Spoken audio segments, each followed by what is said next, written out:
Hey guys, what's going on? Blaine back for another Max review, and today I'm going to be talking about The Parenting.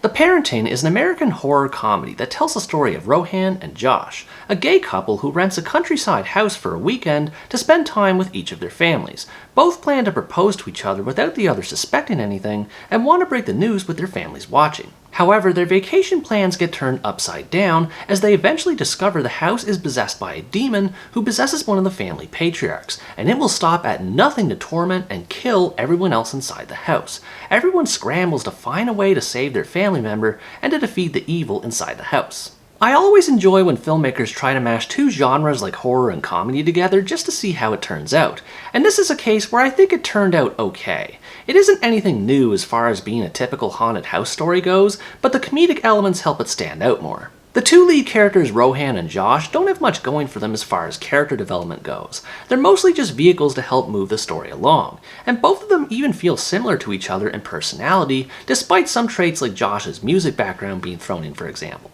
I am glad that they don't have any stereotypes attached to them as far as being a gay couple is concerned. They're both just ordinary guys who happen to love each other, and both their parents are supportive of their relationship.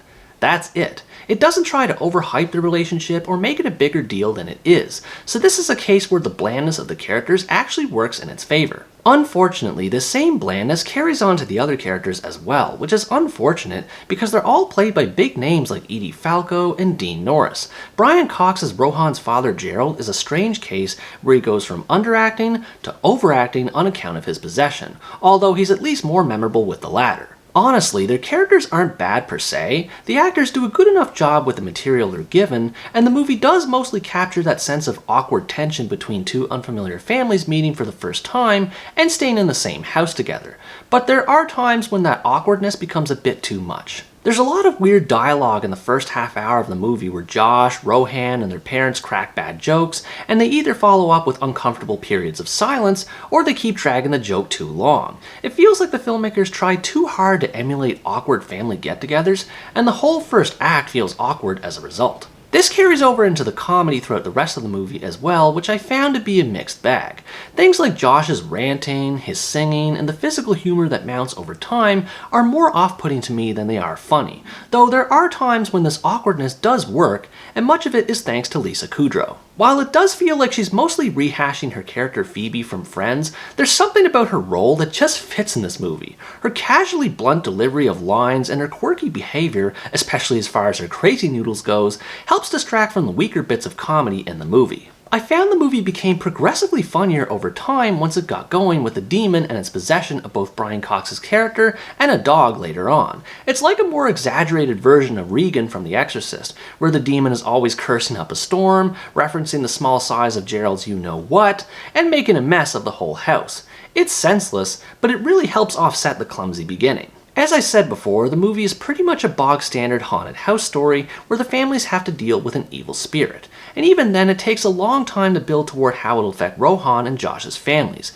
It is disappointing that the movie doesn't do much to differentiate itself in terms of plot from other haunted house stories like it, but the horror elements are still executed well. Not only do they help the comedy a lot, but the suspense by itself actually holds up well too. The build-up to a scary scene usually pays off, and I appreciate that the movie doesn't take place entirely at night. It shakes things up just enough to keep the story interesting, and audiences guessing as to when the demon will strike next. I was actually surprised at how well the horror elements were pulled off in this movie. It relies more on good old-fashioned scares than violence, which is hard to pull off even in a ghost or demon-centered movie like this, and the visuals and lighting throughout the movie add even more to the atmosphere. The backstory involving the spirit, the previous person it killed, and the person responsible for bringing it to life again feels half-baked in execution, which again goes for most of the other characters and story elements. There's one demon or ghost character in particular that I thought was going to get more backstory, and it just doesn't happen. Everything either feels typical or lacking in depth,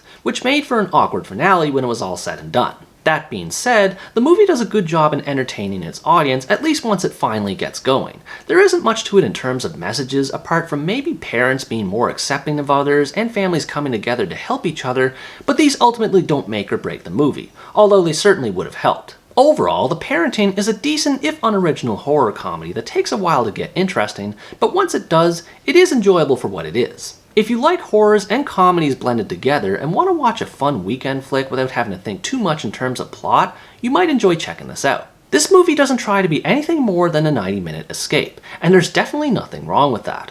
I personally would have liked to see more originality and less awkwardness, but when it comes to being a scary good time, it's good enough. There's definitely far worse haunted house flicks out there. What did you think about this movie? Did you also have fun with its horror-comedy blending, or did you have issues with one or both of these elements? Let me know in the comments below. Anyways guys, that's going to wrap up my review of The Parenting. Thanks for watching this video, I hope you enjoyed it, and as always stay tuned for the next part, where next time I review the American sci-fi action adventure, The Electric State. Bye bye!